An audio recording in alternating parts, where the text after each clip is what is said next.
A lonely farmhouse groaned under the weight of winter, its timbers sighing like an old man's breath.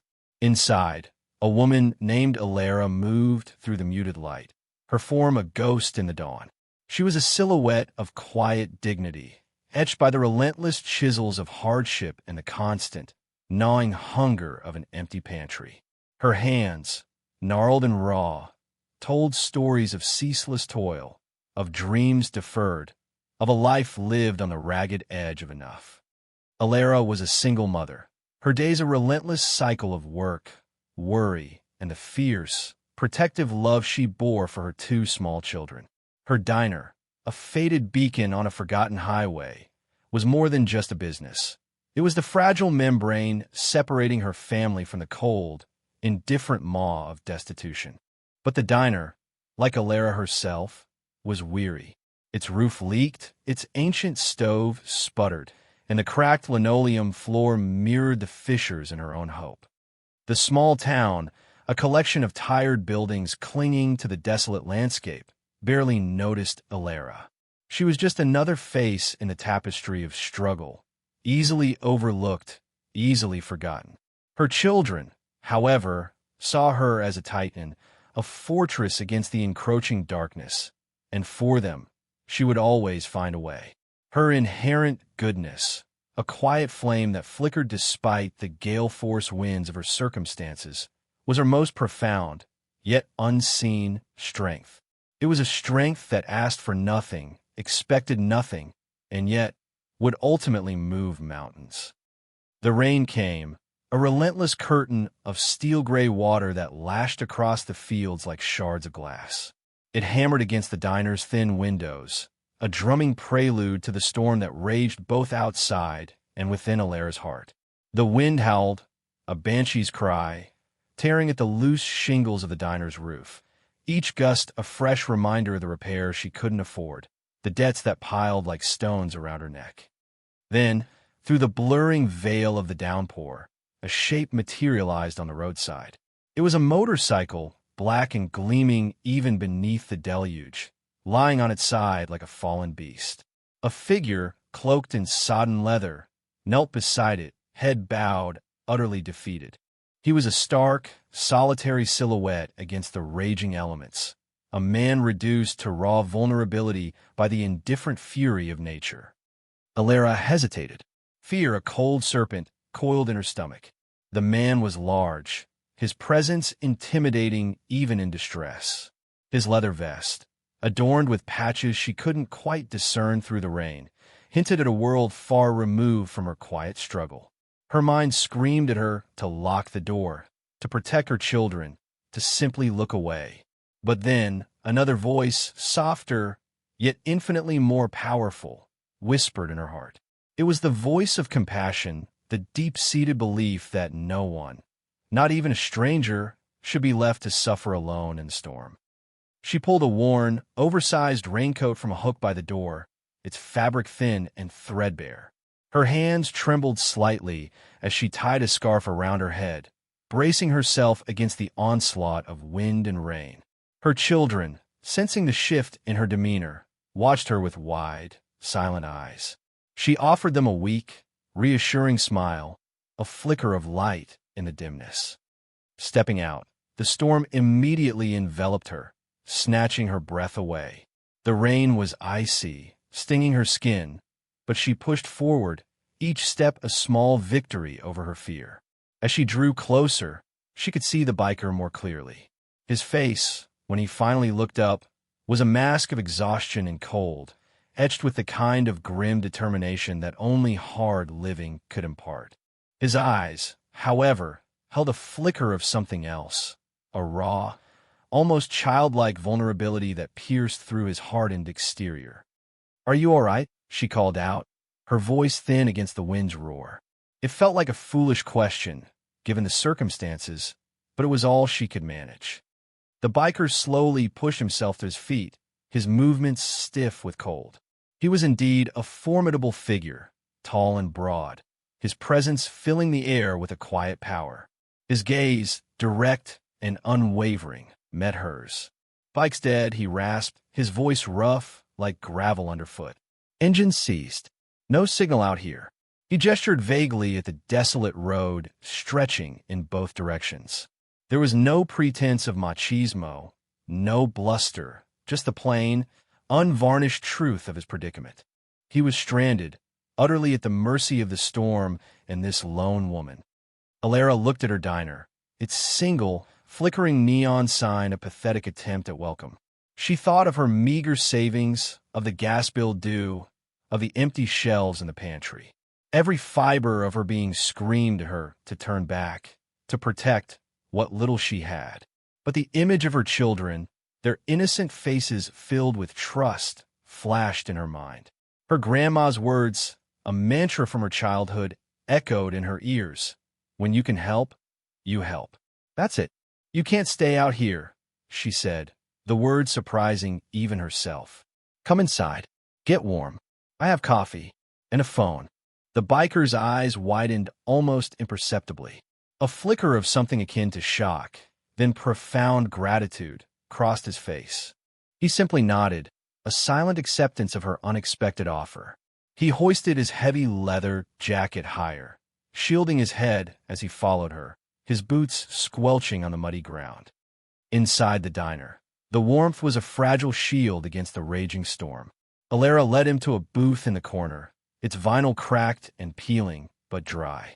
She poured him a mug of steaming black coffee, its aroma a small comfort in the vastness of their shared vulnerability. As he cupped the mug in his large, gloved hands, she noticed the intricate tattoos winding up his forearms, symbols of a life lived on the fringes, outside the lines. She offered him a plate of the day's special, a humble stew she had made with the last of her vegetables. He ate slowly, deliberately, as if savoring each mouthful, his hunger a palpable thing in the quiet diner. He didn't speak much, and neither did she. Words felt unnecessary, almost intrusive, in the face of such raw, unspoken understanding. When he finished, he pushed the plate away, a silent thank you in his eyes. I appreciate this, ma'am, he said, his voice softer now, less rough. More than you know. He reached into his pocket, pulling out a small, worn leather pouch. I don't have much on me, he admitted, his gaze dropping to the table. Just enough for gas, if I could get the bike running. Alara waved a dismissive hand. No, you're my guest.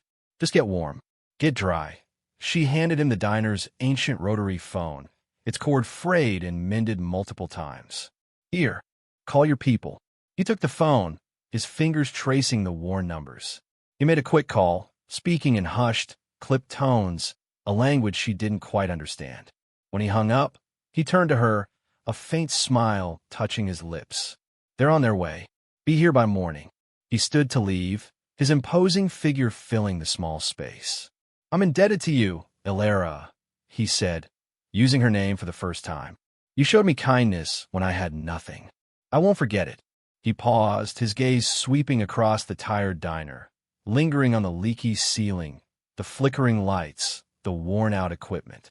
A silent understanding passed between them, a recognition of her own struggles, her own quiet fight for survival. Then, with a final, firm nod, he stepped back out into the storm, disappearing into the swirling darkness. Alara watched him go, a strange mix of relief and unease settling over her. She had done the right thing, she knew, but a part of her still worried. Who was he, really? And what did he mean, they're on their way? The questions lingered, unsettling her, but she pushed them aside.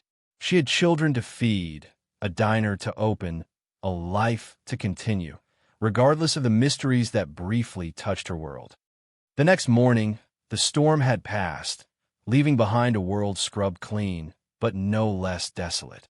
The sun, a pale, watery disk, struggled to pierce the lingering clouds, casting long, melancholic shadows across the fields. Alara's life returned to its familiar, difficult rhythm. She rose before dawn, her body aching, her mind already cataloging the day's endless tasks. The encounter with the biker felt like a dream, a surreal interlude in the harsh reality of her existence. Her problems remained, magnified by the storm's damage, A new leak in the roof, a shattered window, a deeper chill in the diner's already cold bones. The small act of kindness, while true to her spirit, had done nothing to alleviate the crushing weight of her circumstances. Meanwhile, miles away, in the gritty heart of a forgotten industrial town, the biker, whose name was Silas, recounted his story. He sat at a scarred wooden table in the clubhouse, the low hum of conversation dying down as he spoke. Around him, faces hardened by life and loyalty listened, their eyes fixed on his. These were the men of his brotherhood, a family forged in iron and bound by an unwritten code of honor. They were men of few words, but deep convictions, and Silas's story resonated with the core of their being. He spoke of the storm, of the broken bike, of the biting cold that had threatened to steal his resolve. He spoke of the small, struggling diner, a beacon of fragile hope in the overwhelming darkness. And then he spoke of Alara. He described her quiet dignity, her worn hands, the fear in her eyes, and the even greater compassion that had compelled her to open her door to a stranger. He recounted the warmth of the coffee, the simple, nourishing stew, the selfless refusal of payment. She had nothing, Silas said, his voice low, his gaze sweeping across the faces of his brothers. Less than nothing, and she gave me everything she had, without asking, without expecting. A silence fell over the clubhouse, heavy and profound. These were men who understood debt, not in the transactional sense, but as a sacred bond, an unbreakable promise. They lived by a code that demanded unwavering loyalty, fierce protection of their own, and a meticulous repayment of any kindness shown to a brother. Alara's act, so simple, so pure, had touched something deep within their collective soul. It wasn't just a meal, it was a lifeline, extended when Silas was at his most vulnerable. It was an act of grace in a world that rarely offered it. The story spread like wildfire through the network, carried by hushed conversations and knowing glances. It was whispered in garages, recounted around campfires, and spoken with reverence in the dim light of late-night bars. Each retelling amplified the raw power of Alara's kindness, turning her into a legend, a symbol of the forgotten goodness that still existed in the world. The brotherhood, a vast, interconnected web of loyalty, began to stir. A quiet resolve began to coalesce, a shared, unspoken understanding of what needed to be done.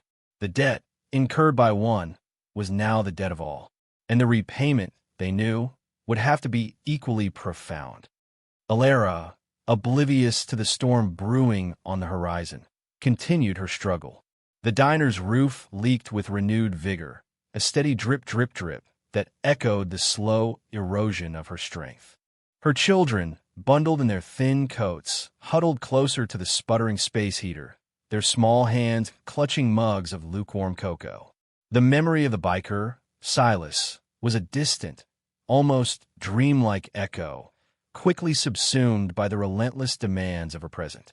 She had merely done what was right, and now she had to face the consequences of the new damages, the spiraling costs that threatened to consume her. The morning air was still and cold, the kind of quiet that often precedes a great disturbance. Alara was in her small kitchen, kneading dough for the day's bread, her movements practiced and weary. The only sound was the rhythmic thump of her hands against the flour-dusted counter, a lonely counterpoint to the silence of the empty diner. Then it began, a low thrum, barely perceptible at first, like the distant beat of a giant's heart. It was a vibration that seemed to rise from the very earth itself, a deep, resonant hum that slowly, steadily began to grow. Alara paused, her hands still in the dough, her brow furrowed in confusion. The sound was unfamiliar, yet strangely ominous. The thrum grew louder, evolving into a guttural growl, a rumble that vibrated through the floorboards, rattling the few remaining glasses on the shelves. It was no longer distant. It was approaching a relentless, mechanical tide. Alara moved to the diner's front window, her heart beginning to pound with an uneasy rhythm that matched the growing roar. What she saw stole the breath from her lungs. On the horizon, stretching as far as the eye could see, was a river of steel, a black, undulating mass that seemed to consume the very road. Hundreds, perhaps 1,000, motorcycles, their chrome glinting dully in the pale morning light, advanced like a disciplined army. Their engines roared in a terrifying, unified crescendo, a sound that vibrated not just in the air, but in her bones, in the deepest recesses of her being.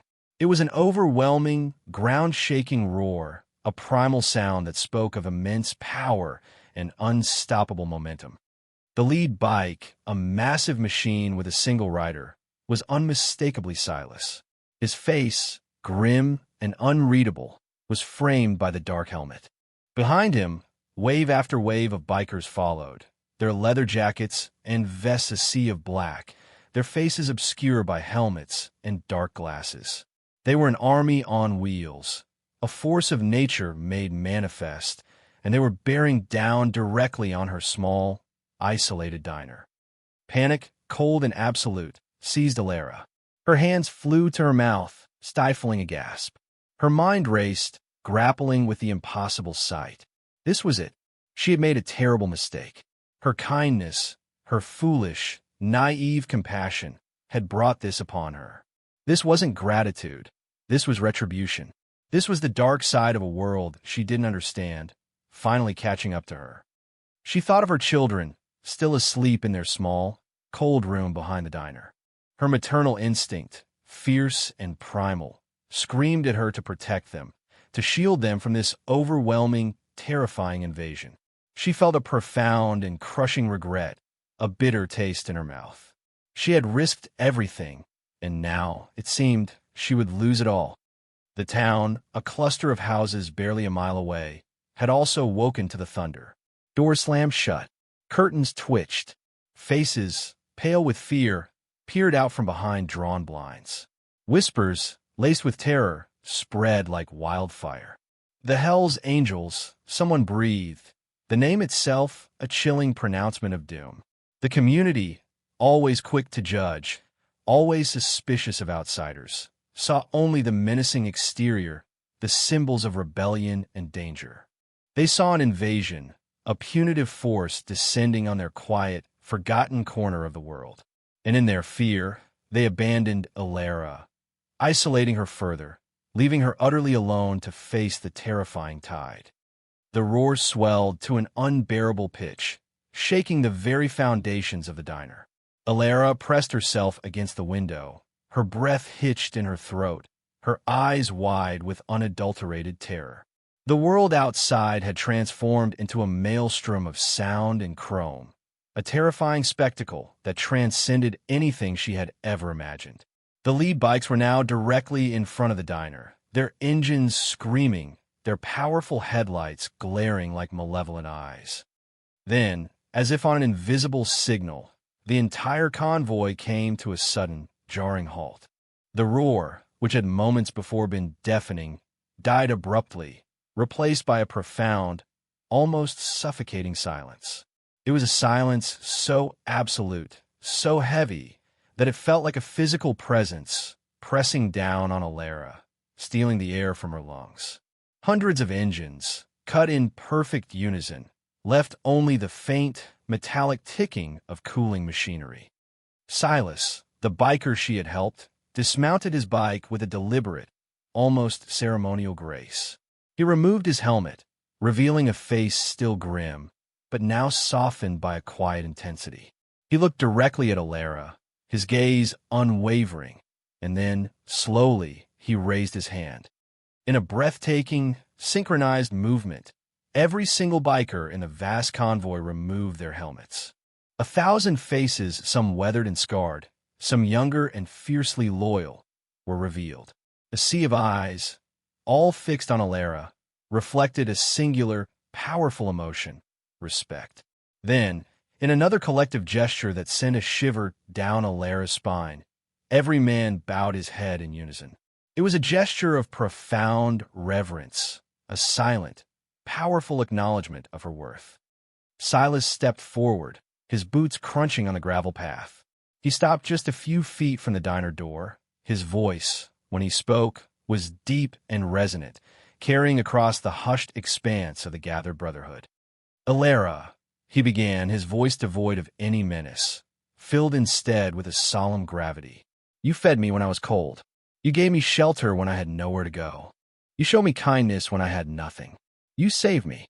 He paused, his gaze sweeping across the faces of his brothers, then back to Alara. "My grandma says when you can help, you help. That's it. And our code says a debt of honor must always be repaid. Tonight, we feed you. Forever." The words hung in the air, a profound declaration that shattered Alara's terror, replacing it with a wave of disbelief so overwhelming it almost buckled her knees. The fear, which had been a cold, icy grip on her heart, melted away, replaced by a rush of warmth, a sudden, dizzying sense of awe. Her eyes, which moments before had been wide with terror, now brimmed with unshed tears. This wasn't invasion. It was a miracle. This wasn't retribution. It was grace. The silence that followed was broken by a soft murmur, not of threat, but of affirmation from the assembled brotherhood. Alara, trembling, could only stare, her mind struggling to comprehend the impossible reality unfolding before her. She was not alone. She was not forgotten. And the small act of kindness she had offered had not been a mistake, but a seed planted in barren ground that had now blossomed into something magnificent, something beyond her wildest dreams. As the last echoes of Silas's declaration faded, a new sound began to ripple through the assembled brotherhood, the quiet clatter of tools. What followed was a spectacle of organized, disciplined efficiency that defied the menacing exterior of the bikers. It was as if 1,000 hands, guided by a single purpose, began to move in perfect synchronicity. Trucks, which had been hidden behind the main convoy, rumbled forward, laden with lumber, roofing materials, and gleaming new appliances. Men, their leather vests now shed to reveal powerful, tattooed arms, moved with a practiced ease, their movements precise and coordinated. They were no longer an army of rough angels. They were an army of skilled craftsmen, each a master of his trade. Within minutes, the diner was swarming with activity. A team of roofers, nimble as cats, scaled the dilapidated roof, tearing away the old, leaky shingles with practiced efficiency. Carpenters, their hammers ringing with a joyful rhythm, began to replace the rotting timbers, their movements swift and sure. Electricians, their hands deft and knowing, rewired the ancient building, bringing light and power to every corner. Plumbers, their faces grimed with dirt, attacked the corroded pipes, replacing them with shining new fixtures. Alara watched, utterly mesmerized, tears streaming down her face. Her diner, the symbol of her unending struggle, was being reborn before her very eyes. The old, sputtering stove was replaced by a gleaming, 6-burner commercial range. The cracked linoleum floor was peeled away, revealing a pristine, polished hardwood beneath. New tables and chairs, sturdy and polished, replaced the rickety, mismatched furniture. The flickering neon sign was taken down, only to be replaced by a brighter, bolder one, proclaiming Alara's Diner in a welcoming, confident script. Beyond the diner, another team of bikers set to work on her small, dilapidated farmhouse. They patched the leaky roof, mended the broken fence, and even installed a new, efficient heating system, chasing away the pervasive chill that had seeped into every corner of her life. Her children, emerging from their room, their initial fear replaced by wide-eyed wonder, watched the transformation unfold, their small faces reflecting the awe of a fairy tale come true. The community, who had initially locked their doors in terror, slowly began to emerge from their homes. They watched from a distance, their initial prejudice giving way to stunned disbelief, then profound admiration. The Hell's Angels, the feared outlaws, were not destroying, they were building. They were not taking. They were giving, with a generosity that shamed the town's own indifference. Alara, the quiet, struggling single mother, was no longer an outcast. She was a figure of honor, a testament to the transformative power of kindness, and the recipient of a miracle that redefined everything they thought they knew about justice and compassion. As the sun began to dip below the horizon, casting a warm, golden glow over the newly transformed diner, the work was finished. The tools were packed away, the last nail hammered, the last dust wiped clean. The diner, once a symbol of quiet despair, now gleamed, a beacon of hope and resilience. It was more than just a renovation. It was a complete rebirth, a testament to the collective will of a brotherhood bound by honor.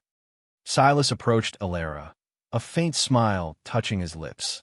"It's done, Alara," he said, his voice soft, filled with a quiet satisfaction. "A debt repaid."